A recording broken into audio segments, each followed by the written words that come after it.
Welcome to Bill and Frantz Show. I'm Bill. I'm Frantz. And today we've got some exciting stuff. The usual hot topics. And our special guest today is Adam Rugo. He's a percussionist. I've worked with him a lot, and I've always thought of him as one can-do. Shut your mouth. I'm talking about Adam. Hey. All right. We're going to meet Adam, the percussionist, today. See you soon.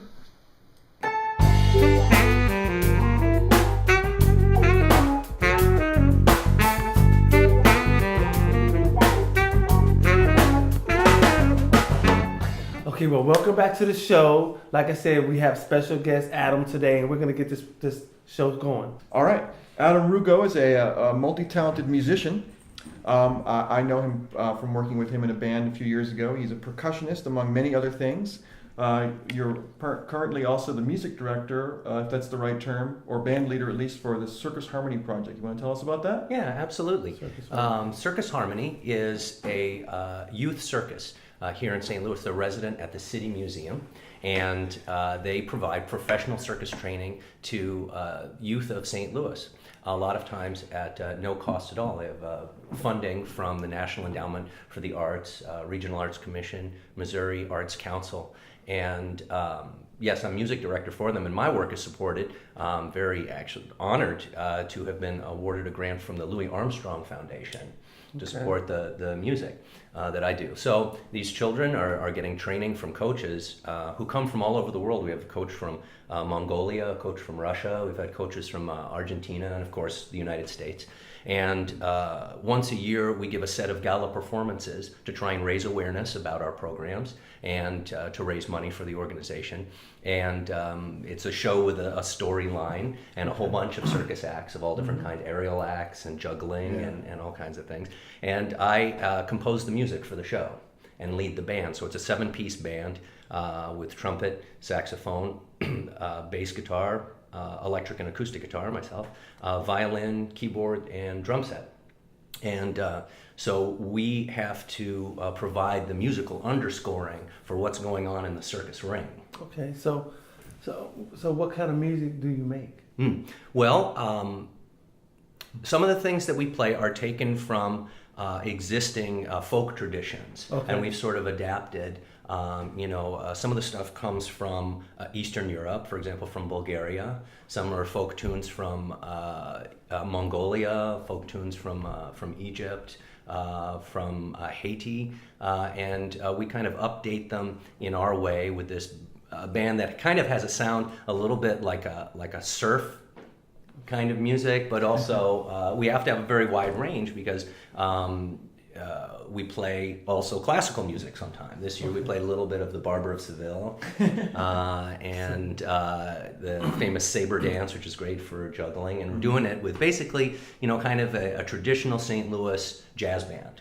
Okay. But these players that are in my band are all top pros and great improvisers, very wide knowledge of all different styles. So they can play klezmer, and they can play West African high life, and they can play Bulgarian music and Mongolian music, and we've played Duke Ellington, American classics. So it's really fun. We get to play all styles of music to help support whatever supports the circus. Various different kinds of music, but you also can play with, with plays and stage plays and those type of things. Yeah, because we play actually at the circus because of the design of the space. We're not actually in the same room with the circus performers. We're behind a glass wall. I remember that's very weird. And it's very weird to be playing along with them, but to be in a way kind of excluded, at least physically outside the room. But it's so it's not like playing in a band where you're playing in a club or a dance hall and you're there playing for the audience and you get that feedback. Yeah, in a pit band like this, you're almost invisible. Okay. But you're providing this musical support environment around what people are experiencing and helping them to feel the drama and the excitement of what's going on in the ring. So you're kind of invisible, but you know that everybody's feeling what you're playing for them. Okay, so kind of giving the audience a musical theme. Okay. That often actually happens and you don't realize that happens all the time actually in cinema and television all the time. if you watch a movie without the music, it may be very boring, and the music adds all the emotion and the tension and all that sort of things like that. Yes, A good example, of course, would be, Star Wars broke the rules in many ways, and one of the reasons it was such a success was the brilliant soundtrack. Yeah, absolutely. I remember when I was a child watching shows on TV, and there'd be some kind of a police drama with a murder story or something like that. No, not the cool wah-wah stuff, but things, the gloom and doom strings. Oh, yeah. About a murder scene and the long shadows going down the hall. And I would just, be sick with terror watching it. My mother would come in and say, look, if you're scared, just turn off the volume. And you won't be scared anymore. And I realized that, like, when scary movies, like even Dracula or things, and it's like, and I learned to like shut it off. And I learned to listen to music in a new way. Yeah, Understand totally. I see how because you shut off the sound and it looks actually pretty stupid. Yeah. The movie. It's just taking a long time, somebody coming down a hallway. Yeah, that is so true. That is so true. But they put the music in and like, oh. And your heart's beating. Right. Yes, And that's, the magic of music. That's, for sure. And even like if someone like you and I are talking, we're like, hey, how's it going? Pretty good. But if like, wee comes in the middle, you're like, oh, yeah, right. Gosh, something's going to happen. Kind of reminds me of that Jaws thing, that Exactly. And I mean, you don't know what's going to happen, but you know something's going to happen. Right.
I've worked with a couple different theater companies, Metro Theater Company, of which my lovely wife, Sarah Rugo, is the production manager, and also most recently with Stray Dog Theater. I've done a variety of different things working in musical theater as a percussionist, but also as a guitar player, doing sound effects, playing drum set, playing xylophone, kind of jack of all trades, again, underscoring what's going on the stage. It's again a kind of a thing where you have to be watching what the actors are developing and the story they're developing, and to be sort of invisible on your own, but you're helping support what's going on. The theater, making the music in the theater is like making the music for the circus, in that you're helping kind of make the story three-dimensional. You add that music and it becomes, huge. Somebody is, making some kind of a whack, and you don't have that sound effect there, right? You don't buy it, so you got to be there with the timing, and it's all live. That's the thing that it's exciting. It's not just press and play on an iPod, but you have to be ready to perform at the appropriate moment. And so basically, you have to know when to get the audience emotionally involved, and the music does that a lot. I mean, not just with the stage plays or what's going on. Man, you have a lot of accomplishment. You're very talented. Thank you. I'm looking at this: the circus, the theater, dance accomplishment, the African drumming. When did you start doing the African drumming? Yeah, I started studying African drumming back in 1991. At the time, I was a graduate student at Washington University, and I had grown up playing guitar. And so it was during my time as a graduate student that I became interested in African percussion. You'd read these scholarly texts talking about the African roots of African American musical styles, and jazz and the blues, and this is what I was interested in. Grew up playing the blues, guitar, jazz guitar when I was a teenager, but I wanted to know, where these things came from, realizing it is not from Europe. So tell me more about Africa. None of the scholars knew anything substantive. They would say, oh, African roots, but I wanted to know more specific. What specific roots? So I found an African drumming course that was being taught here, and from there, I deepened my study. I went and found African master drummers who live here in the United States. I traveled to them. I brought them here. I traveled to the Ivory Coast, West Africa in the year 2000. with my friend Djembe, who's a dancer, to study about the traditions. And so my focus has been on the Djembe drum, which comes from Mali and Guinea, West Africa. And I've been studying that for now, this is 21 years. Would you care to play us a piece? I would love to play for you. Okay, he's gonna play a piece for us, and you also might be interested to know that he actually teaches drums. At the St. Louis Community College. You can look him up to get his class. Mm-hmm. Let's check out one of his pieces. I'm Rugo. I'm going to play a little solo for you on my Djembe drum.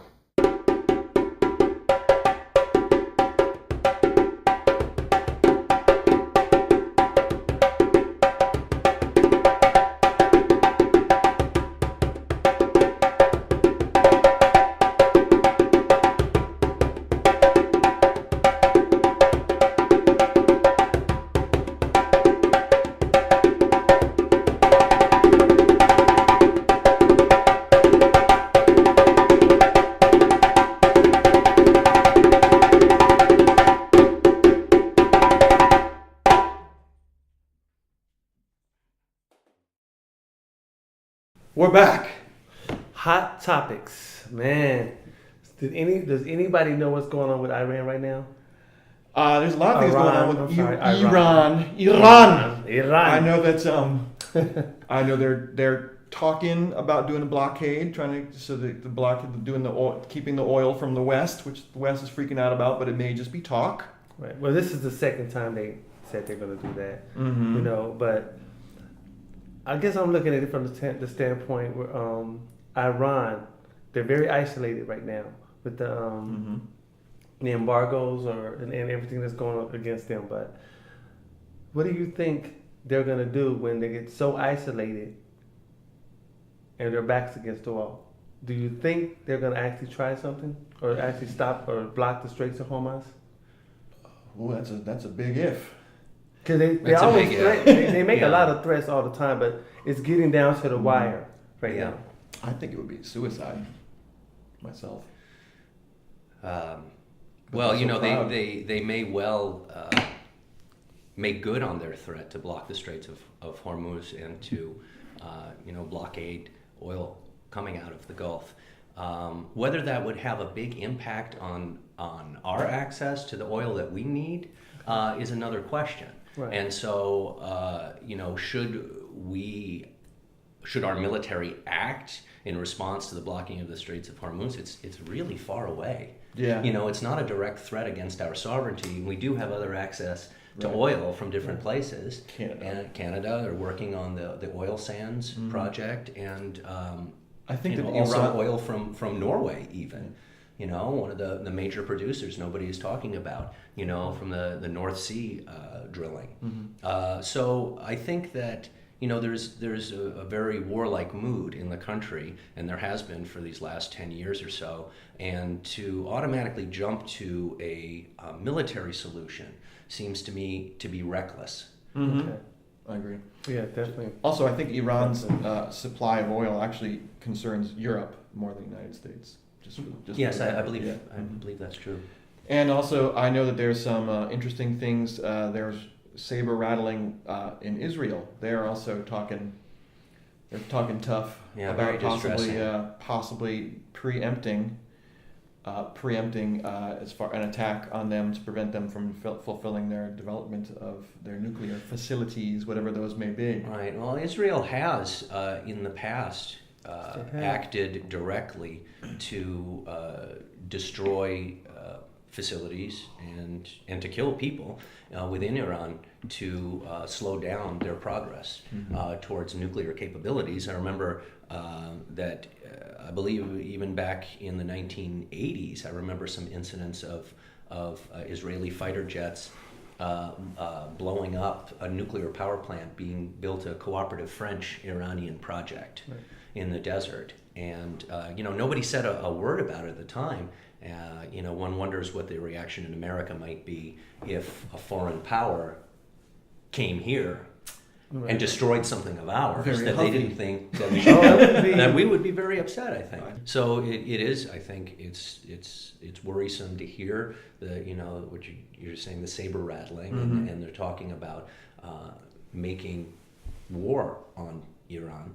And again, you know, we've had war for 10 years. Yes, we have, and it's getting very tiring, exhausting. And, you know, the people are exhausted, and our treasury is exhausted, Yeah. and we're in a very critical transition point in American history, you know, accommodating the transition out of our kind of traditional industrial way of employing people into finding out, and we still don't know exactly what the economy of the future will look like.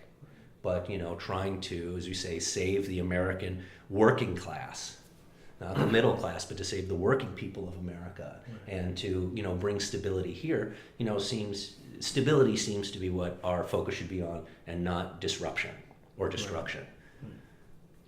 Well, you know, they always, I totally agree with you, but I also know that Israel does what Israel wants to do. That's and true. They always have it. It always seems like that's you true. said in history, they have bombed other places to stop nuclear. And the question is, you know, if they are so nuclear roguish, issues. Right. should we continue to support their roguish actions, which is a very controversial subject matter. Yeah, Unto itself. That is a big question about, you know, kind of secondarily what the fallout from a military strike, because we can think about the primary sort of thing. Well, would Iran then attack Israel if Israel attacks first? Right. And the question is, you know, downstream. Right, because then there'd be all the consequences that all the other countries around them that hate Israel Right. would feel, oh, there's Would an galvanize the opportunity, opposition. and then we'd have to step in whether we wanted to or not. Right. Right. But I have to say, Israel is a prepared nation. That's I true. think Thanks if to us. Iran, Right. if Iran, I guess, gets upset and decides we're gonna go to war against Israel, it's gonna be a terrible war. Yeah, absolutely. It's gonna be really terrible. But Iran, now this is just my opinion. I think in the end they will lose, but it's gonna be a lot of damage, and then it might, like you said, Bill, pull the United States in simply because they are our allies. Mm-hmm. And you know, there's a real big there's a lot of people in the United States that want us to support Israel. They love support Israel. Yes. Israel can't do wrong, and I don't have an opinion about that. But it's a lot of people that feel that way, that we should support Israel. Period. Right. Well, as Bill mentioned, that is a controversial issue. I think that you know, we have kind of historically, we have a tradition of supporting Israel, and that there has been not a large-scale opposition to it. And in the case of a war, full-scale erupting in the Middle East, you know, the American opinion might turn against Israel. And at that point, we're going to have to leave it. Thank you. We're pretty much running out of time for this, the Bill and Frantz show. It happens fast because we had a lot to talk about because we got such an interesting guest here. Yes. But we do have to wrap it up. We'll have to talk about Tracy Morgan another time. In the meanwhile, thank you for watching the Bill and Frantz show. Thank you. Thank you. Thank you.